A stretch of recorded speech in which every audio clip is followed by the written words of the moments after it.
Hello everyone. Once again, welcome in this YouTube series of videos in which we are covering the 100 most important topics for your upcoming UPSC Civil Services Preliminary Exam 2026. So in this particular video, firstly I am going to discuss the important school of sculptures, particularly the three important school of sculptures that emerged, flourished in the post-Mauryan period, like Gandhara School of Sculpture, Mathura School of Sculpture, and Amaravati School of Sculptures. And after that, we will move towards our next part, and the next part would be associated with few important miniature paintings, then the mural paintings like Ajanta, Bagh, and after that few important folk paintings of India. So let us start our topic.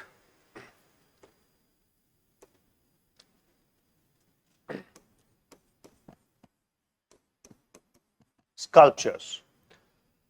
So in the post-Mauryan period, Indian history witnessed the rise of three school of sculptures. One is called Gandhara School of Sculpture, second is called Mathura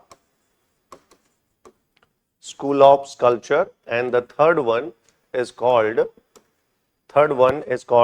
Amaravati School of Sculpture. Clear?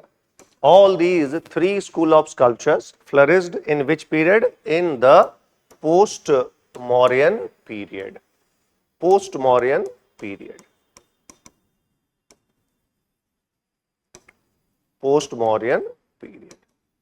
So now let us understand one by one. Firstly, starting with Gandhara School of Sculpture. Gandhara School of Sculpture. Remember, my dear, Gandhara is the name of the region. So this school of sculpture flourished in Gandhar region. Gandhar region means northwest part of the Indian subcontinent that includes today's parts of Pakistan and eastern part of Afghanistan. So this school of sculpture flourished in which part? In the Gandhar region. Now this school of sculpture, also known as Indo-Greek. Indo-Greek. Why Indo-Greek? Iconography or the theme of this particular school of sculpture taken from India, and the main construction style taken from the Greeks. This is the first name. Then this school of sculpture also called or known as Greco-Buddhist. Greco-Buddhist. So flourished in the northwest part, and these are the few other names of this school of sculpture. Now next thing, this school of sculpture was a mixed school of sculpture because it incorporates the Greek art feature, Roman art feature, Parthians, and of course the Indians. So that is why I am saying it was a mixed school of sculpture inspired by all these school of sculptures. Next point that you must keep in mind that the base for this particular school of sculpture was made by Hellenistic art. Hellenistic art. Who introduced this art feature? Answer is the Greco-Bactrian rulers or the Indo-Greek rulers. They introduce this Hellenistic art features, and this art feature is going to influence the Gandhar or Gandhara school of sculpture very deeply. Now the main patron of this particular school of sculpture, Kushanas. Kushana rulers. Kushana rulers were the main patron. Now the material, main material, blue gray stone or blue gray schist mica. Remember, this is very, very important. This was the main material through which sculptors made various sculptures. Clear na? Apart from that, they also used stucco. Stucco means lime plaster. They also used mud, but marble was not used. Getting my point?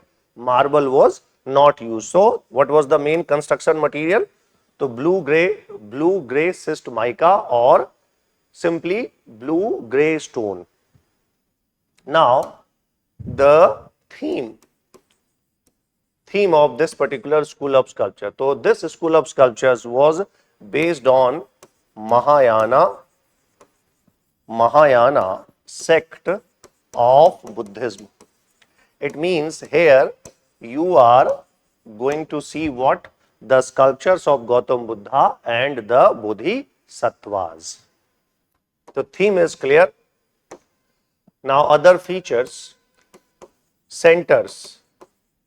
We have centers like Takshashila, Purushpur, that is today's Peshawar, Bamiyan. Where is Bamiyan? It is in Pakistan. Hadda, Jalalabad, Swat Valley of Pakistan. All these were the prominent center of this particular school of sculptures. Now other features. Now just see the image. So on the basis of the image, you will be in a perfect position to understand this particular school of sculpture.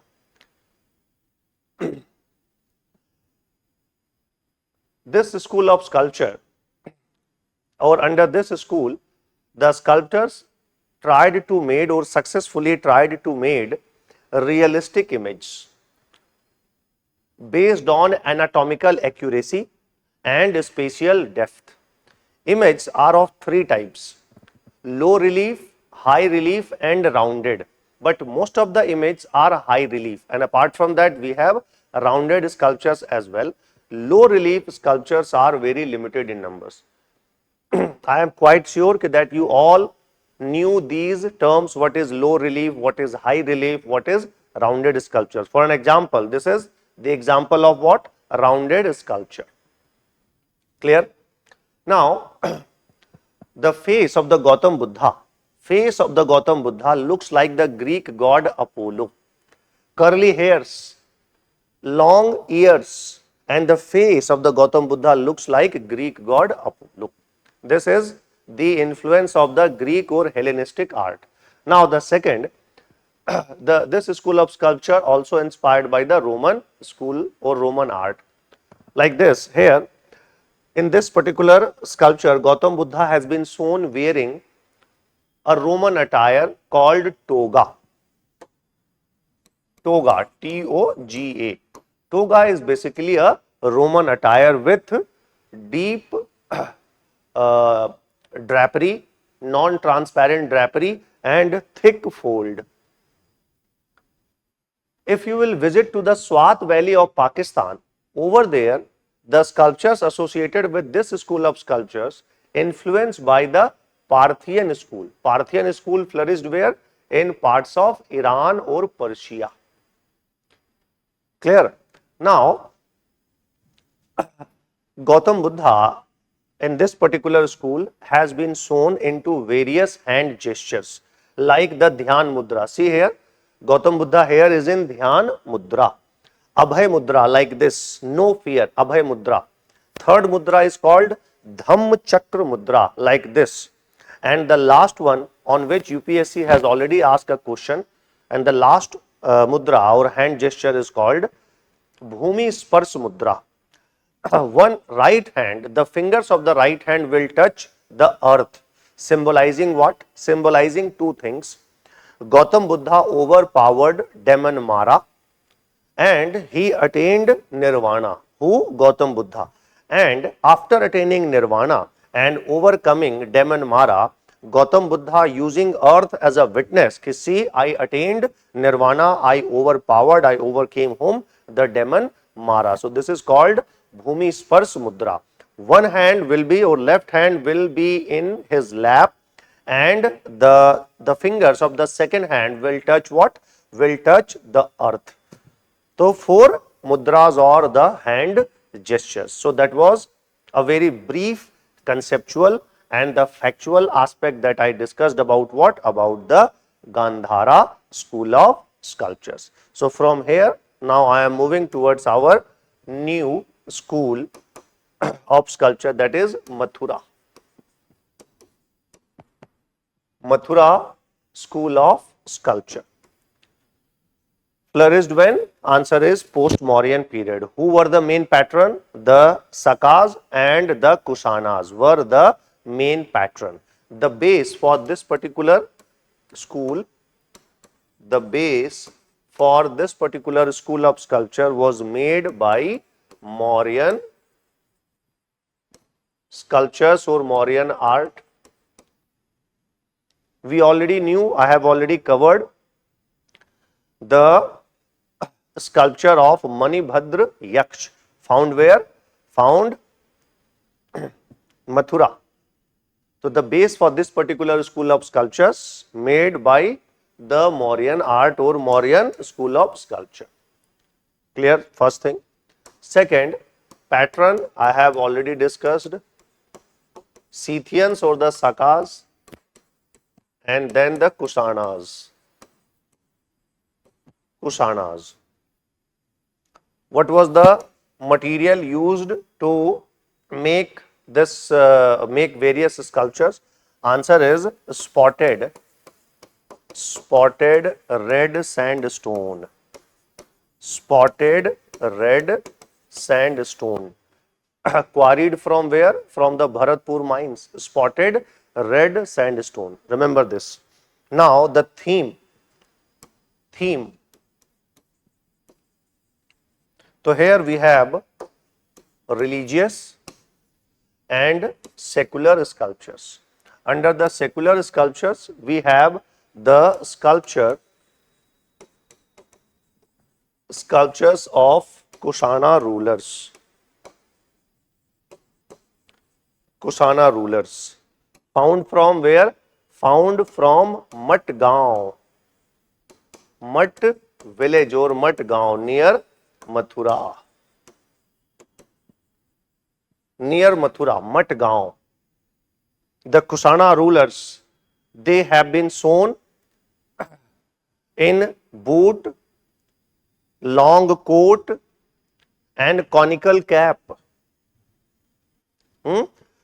Boot, long coat with tunic belt and the conical cap. So Kushana rulers,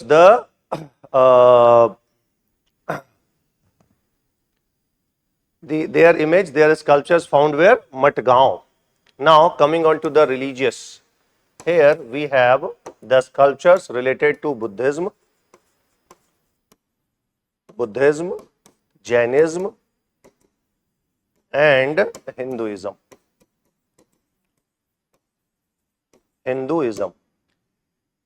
Unlike Gandhara school, here the sculptures, the religious sculptures are idealistic in nature.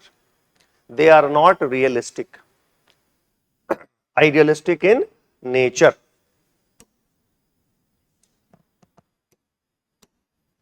See, the halo, the rounded element behind the head. Halo is what? Decorated. This indicates spiritualism, idealism, not realism. Then the transparent drapery, eyes half open. All these clear-cut indication of idealism. Sculptures or the sculptures heavily inspired, influenced by what? Heavily influenced by spiritualism. Clear, dear? Few more things about the Mathura School of Sculpture. Remember, sculptors for the first time made the image of Gautam Buddha in which school? Your answer is Mathura. No Gandhara, no Amaravati. So for the first time, the image, the sculpture of Gautam Buddha made in the Mathura school. The first sculpture of Buddha or Gautam Buddha made in which school? In the Mathura school. Like Gandhara school, here also Gautam Buddha has been shown into various hand gestures like Dhyan Mudra, sitting in cross-leg position and both his hands are in his lap. Then the Abhay Mudra, Dhamma Chakra Mudra and other hand gestures as well. So here we have the sculptures of Gautam Buddha and Bodhisattva as well.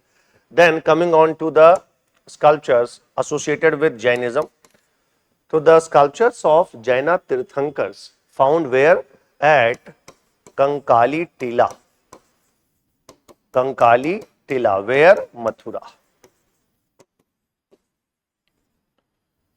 So that was all about the Mathura School of Sculptures. So from here I am moving towards our new school of sculpture that was flourished in the lower valley of Godavari and Krishna.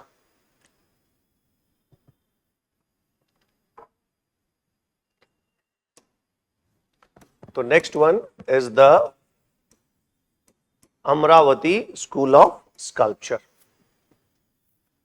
Amaravati School of Sculpture flourished in the post-Mauryan period where? In the lower valley of river Godavari and Krishna. Clear? When? In the post-Mauryan period. And this school of sculpture was patronized by the Satvahana rulers, and then after that Ikshvaku rulers of Nagarjun Konda, and at that time Nagarjun Konda known as Vijay Puri or Sri Parvat. Clear? The base of this particular school of sculpture was made by the Mauryan school of sculpture. So pattern clear. Area, the area where this school of sculpture flourished, clear. The main center was Amaravati. Where is Amaravati? It is in Andhra Pradesh. Getting my point? And at that time Amaravati was called Dhanyakatak. It was an important center of Buddhism. It means now the important theme of this particular school of sculpture, important theme of this particular school of sculpture is what? Buddhism. It means you are going to see the sculptures of Gautam Buddha, Devi Maya, various Bodhisattvas. Apart from that, there are sculptures of commoners, females, rulers, kings, queens as well. But Buddhism outnumbered what? Or the sculptures related to the Gautam Buddha and Bodhisattvas outnumbered all other sculptures. Now the construction material. The construction material was white stone or white limestone. White limestone. Sometimes also referred as marble, but it was basically white limestone or cream-like stone. That was the construction material. Now here, one more thing that you must remember, that here we don't have no rounded sculpture. Normally we have no rounded sculptures. Basically the sculptures are part of stupa. It means you are going to see sculptures where onto the Vedika or the railings, onto the end part. So it means here we have the carved sculptures, and the sculptures basically are of high relief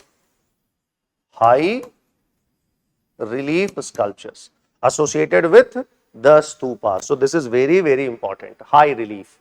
Sculptures are long and cylindrical and full of dramatic expression. Females have been depicted beautifully. So sculptures are what? Long, thin, cylindrical and full of dramatic expression, and females have been shown depicted beautifully.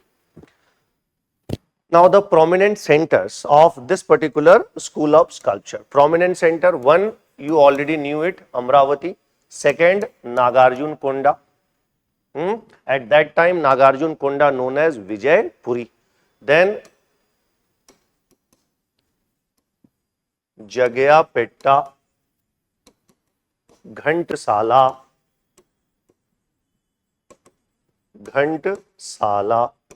Goli, all these were the prominent center. So that was all about what? That was all about the three important school of sculptures flourished in the post-Mauryan period. So here what I did, I covered only those elements, those facts, those concepts, those terms which are really important for your upcoming exam. So from here I am moving towards my new topic, and the new topic is associated with the paintings.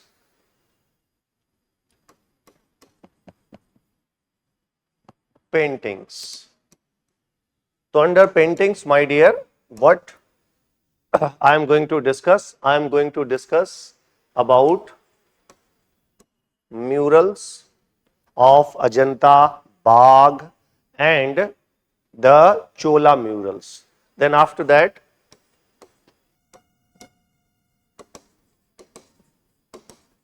miniature painting. So under miniature, Mughal,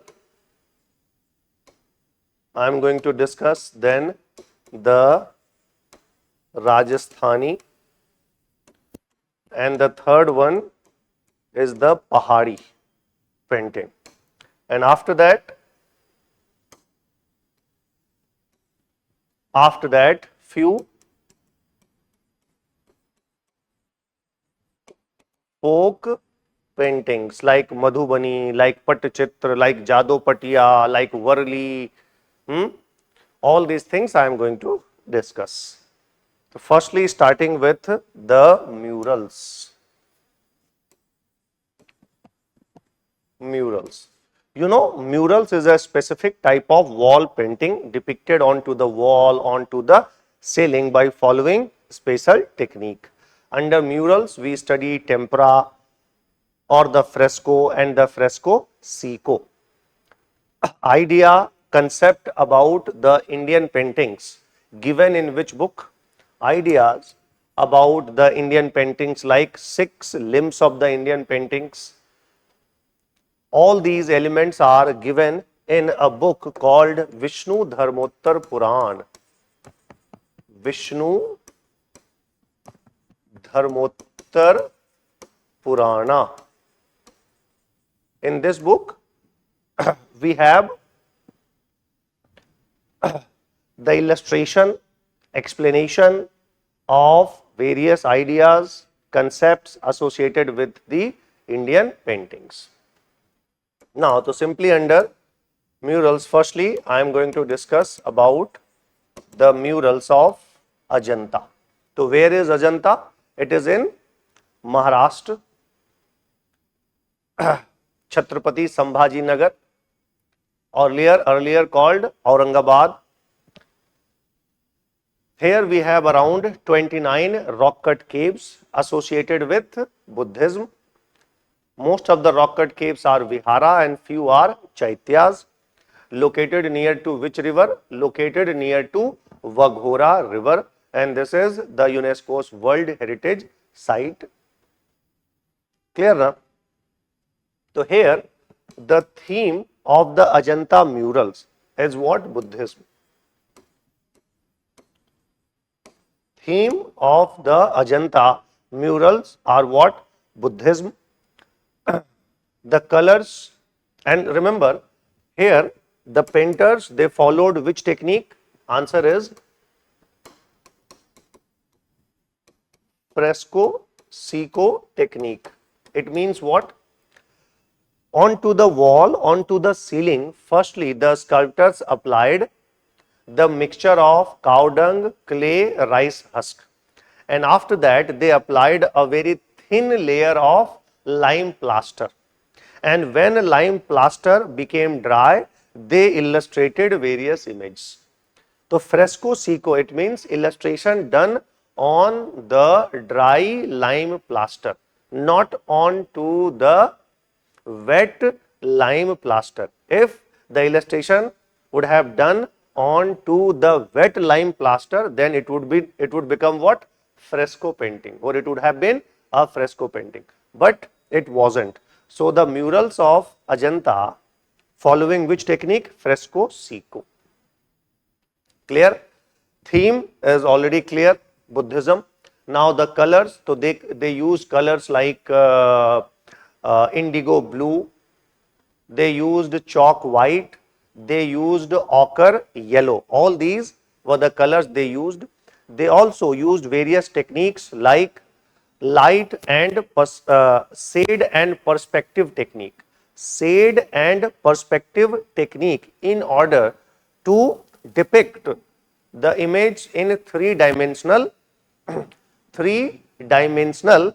manner. But remember, this technique that I am saying, what number? The technique that I am saying is the shade and perspective technique was not used in a regular manner or in a regular fashion. It was used, but not regular manner. Now let me show you the few images.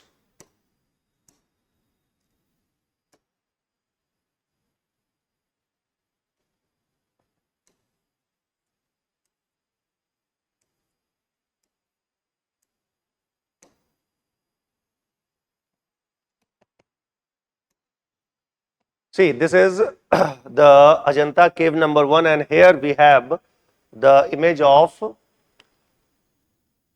a Bodhisattva, Padmapani Avalokiteshwar.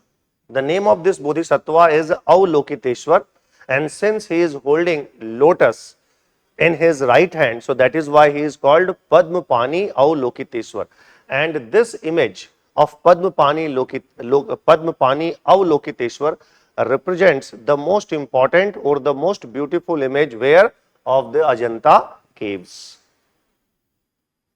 One or two more things about the Ajanta paintings are females have been depicted beautifully in a very decent manner, you can say. You can say that they have been depicted like a divine character. To the unknown painters of the Ajanta, they were master in the depiction, in the portrayal, in the illustration of the females. Clear? Now the second thing that you must keep in mind is that the Ajanta painters were master in line drawing. By line drawing, they have successfully depicted the human emotions. So I have discussed the few technical terms like shade and perspective technique used, yes, but not regularly. They were master in the depiction of females. Getting my point? And successfully, by using line drawing technique, they have depicted the human emotion successfully. So that was all about what? All about this Ajanta paintings. And one more thing about Ajanta paintings is that few Ajanta paintings belongs to the post-Mauryan period, few Gupta period, and few to the post-Gupta period. Remember, dear, post-Mauryan, Gupta, like cave number 9 and 10 of the Ajanta belongs to Satvahana period, that is post-Mauryan period. Then we have cave number 16, 17, 20, all these belongs to the Gupta period. So now the main patron of the Ajanta paintings were the Gupta rulers. Remember this, very, very important. Main patrons, the Gupta rulers and their feudals. Now, from here, I am moving towards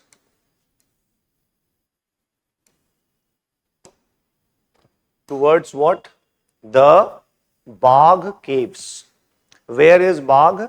It is in the Madhya Pradesh Dhar district. Earlier, and all here we have, earlier there were 9 caves, right now we have only 5 caves, and all the caves associated with Buddhism. So once again, the murals at the Bagh caves belongs to Buddhism. Clear? And these caves were built or constructed in the Gupta period. Remember this. Caves built in the Gupta period. So that was all about Ajanta and the Bagh. One more thing that you must remember about the Ajanta and Bagh. In Ajanta, you find variation in the paintings. Why variation? Because the paintings of the Ajanta caves illustrated over a longer period of times. While at the Bagh we have limited variations, limited diversity. Why? Because all the paintings associated with the Gupta period. Getting my point? So from here onwards, I am moving of South Indian temples. South Indian temples. So while discussing this, I am just going to mention this image as well. So this image belongs to Badami caves. Clear? And the caves built in the reign of the Chalukyan ruler of Vatapi. And the murals found in the Badami caves, they represents one of the earliest surviving Hindu mural paintings. Remember, this is very, very important fact. The murals found in the Badami caves associated with Hinduism, and they represents one of the earliest surviving murals associated with Hinduism. So now we are in southern part of India. We are in the age of Pallavas, and Pallava rulers, they were the great patron of art, architecture and painting as well. Already discussed this point. Setan Vasal caves in the Tamil Nadu, built in the reign of the Pallavas of Kanchipuram, and the murals found in the Setan Vasal caves associated with Jainism. So the theme of the mural of the Setan Vasal cave is what? Jainism. Then look at this picture. But we'll come on to this picture. But first this is the Tala Girishwara temple, where in the Villupuram district. This was constructed by the Pallava ruler Narasimha Varman II. Narasimha Varman II, and his title was Raj Simha. Clear? So here we have the murals of the Lord Shiva. And then this one, this is the Kanchipuram's Kailasnath temple, and onto its interior wall you will find what? This beautiful mural of Lord Shiva. And this Kailasnath temple was built by, once again, Narasimha Varman II, and his title was Raj Simha. So the main theme, you can say, of the Pallava murals was Buddhism. So from here I am moving towards what?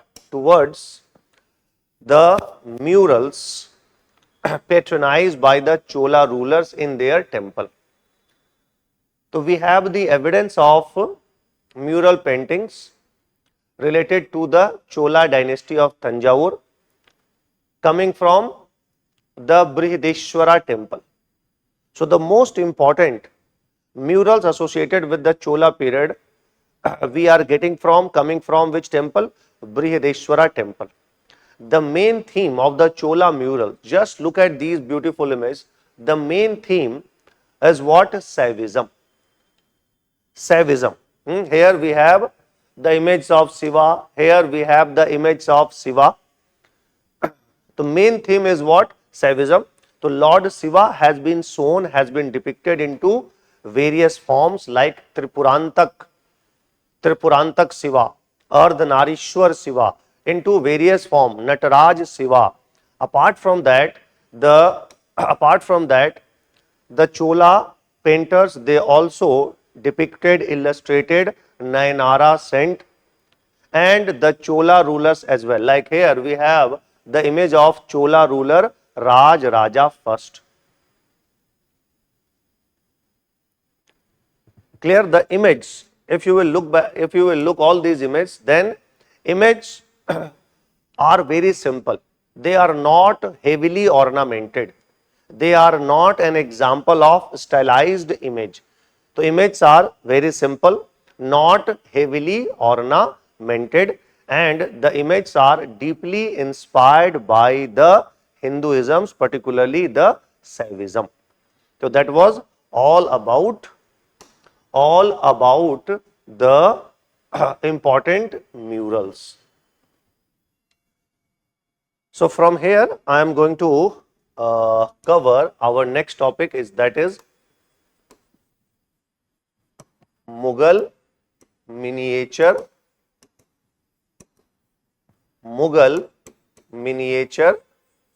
paintings. Mughal miniature paintings.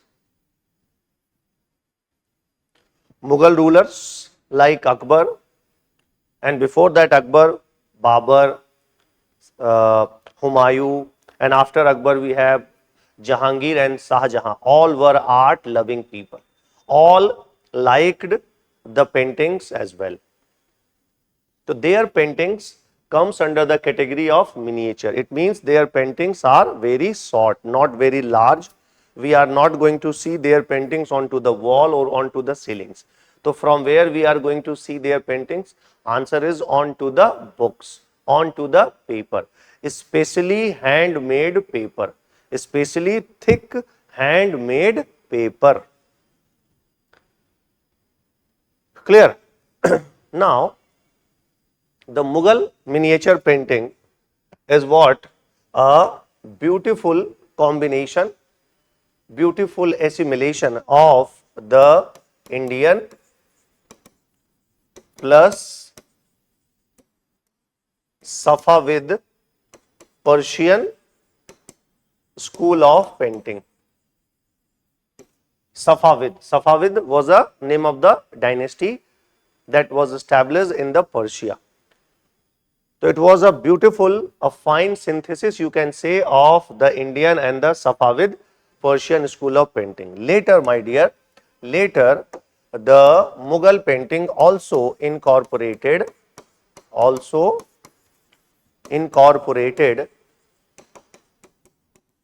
the European painting style and themes as well.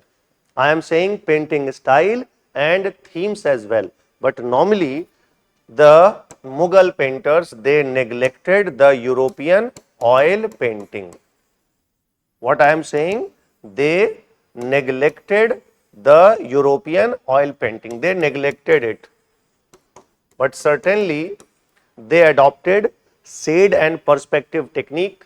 The European shade and perspective technique, this technique is used to show the image in a three-dimensional manner. Clear na? So they used shade and perspective technique, and they also used or took or incorporated European themes as well, like roaring clouds, like flying angels.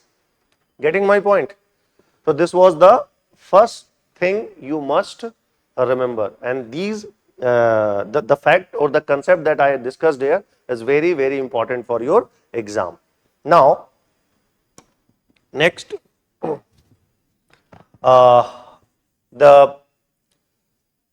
Mughal miniature painting was a naturalistic painting. Naturalistic, it means here you are going to see the images are what? In a image that are depicted in a very realistic manner. So So the Mughal miniature paintings are what? Naturalistic, and the outline of the Mughal miniature painting are very thin, very thin. They have used bright colors, particularly the gold colors, and for brush they used the tail of squirrel or rabbit as well. So colors I discussed, few important other features I discussed. So now let us understand the evolution and the growth of the Mughal miniature painting. Babar, the contemporary painter of Babar was Behzad. He lived where? In the Herat region. Where is Herat? It is in Afghanistan, western part of Afghanistan, Herat. And this Behzad called Raphael of the East. So Babar met with whom? With Behzad. Now Babar had very limited times in India, so that is why we are not going to see what? We are not going to see the evolution of Mughal painting in the reign of Babar. So from here we are moving towards what? Towards the Humayun. Humayun, like his father, was what? Was art-loving people. When he was in exile, where he was in exile? In the Persia. He was in exile in Persia. Over there he met with two young Persian painters, and you have to remember the name of those two young Persian painters, like Mir Sayyid Ali and Khwaja Abd us Samad.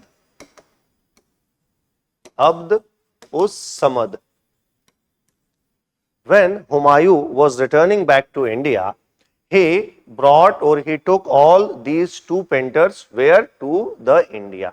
And these two painters are going to establish the Mughal miniature painting, particularly the Abd us Samad. But before that, remember the name of this particular painter. Mir Sayyid Ali. He was the disciple of whom? Of Behzad. Disciple of Behzad. So very, very important. You must keep in mind. Now, the real beginning of the Mughal miniature painting starts in the reign of what? Start in the reign of Akbar. Akbar made Khwaja Abd us Samad as the head of his atelier or royal studio. So who became the head of Akbar's royal studio? Answer is Khwaja Abd us Samad. Abul Fazl, in his book Akbar Nama, he wrote that in the court of Akbar there were 17 painters and most of them were Hindus. 17 painters. Clear, na? So these are very, very important facts that I am discussing. So remember all these important facts. Now, important painters, two painters already discussed, Mir Sayyid Ali and the Khwaja Abd us Samad. Then apart from that, we have Basavan, we have Daswant, etc. Daswant was the topmost painter in the court of Akbar, and Basavan was a painter and a Hindu painter, and he belongs to lower caste. Later, when he became mentally disturbed, what he did? He committed suicide. And these two people were involved in the illustration of Rajmanama. Very, very important, dear. Rajmanama, the Persian translation of Mahabharata, and in that Mahabharata or Rajmanama, who illustrated various images? Basavan and the Daswant. Very, very important. Now, in the reign of Akbar, there was dominance of manuscript painting. Manuscript painting. One of the earliest manuscript painting done in the reign of Akbar was Hamja Nama.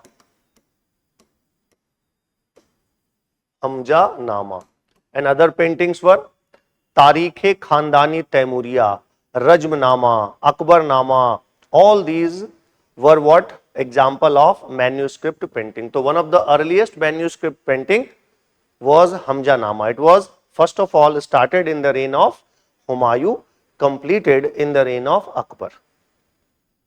So from here we are moving towards Jahangir, and the reign of Jahangir signifies the climax of the Mughal miniature painting. Jahangir, my dear, Jahangir himself was a painter. Jahangir, the Mughal emperor, he himself was a painter. When Jahangir was a prince, Prince Salim, at that time what he did, under the leadership of Aka Reja, remember the name, he established his own royal studio. Where? At Agra. And Aka Reza was from Herat. He was from Herat. So under the leadership of Aka Reza, Jahangir established, when he was prince, he established his own royal studio. Now, important painters in the reign of Jahangir. Remember all these name of the painters. Abul Hasan. He was master in portrait painting. Then Ustad Mansoor. He was master in nature's painting, like he was master in the paintings of birds, animals. Getting my point? And Abul Hasan was master in the what? Portrait painting. Then we also have Miskin, Manohar, Bisan, Daulat.